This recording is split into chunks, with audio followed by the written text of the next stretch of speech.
เดี๋ยวนี้น้องสั่งลืมไว้ควันใจน้องสั่งลืมเลือนเหลือเพียงอดีตความหลังฝังใจเรื่อยมาน้องก็เคยคิดเลยว่าความหักแสนทรมานปล่อยสายละทวงคืนคุ้มอยู่ทุกคืนวันทุกอย่างน้องสั่งลืมมันคำมันที่เคยสัญญาสูญสิ้นความหลังผิดหวังในตัวคนนี้ลืมไหลแล้วตี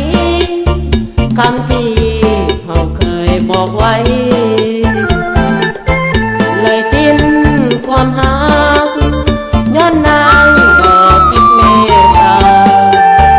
ผิดหวังโศกเศร้าโศกาน้องลืมสัญญาเมื่อบุญวัดภู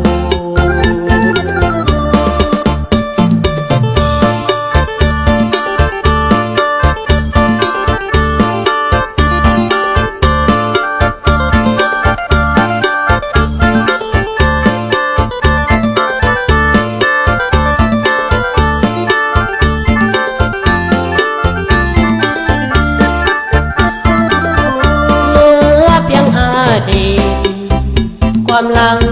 ฝังใจเรื่อยมาน้องก็เคยคิดเลยว่าความหักแสนทรมาน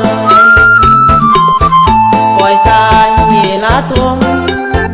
คืนคุ้มอยู่ทุกคืนวัน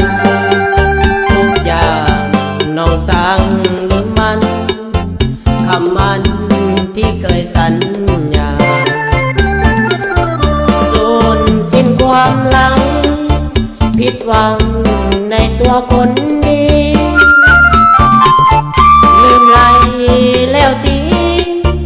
คำที่เขาเคยบอกไว้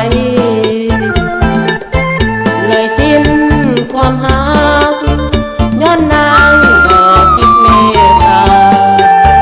ผิดหวังโศกเศร้าโศกาน้องลืมสัญญาเมื่อบุญวัด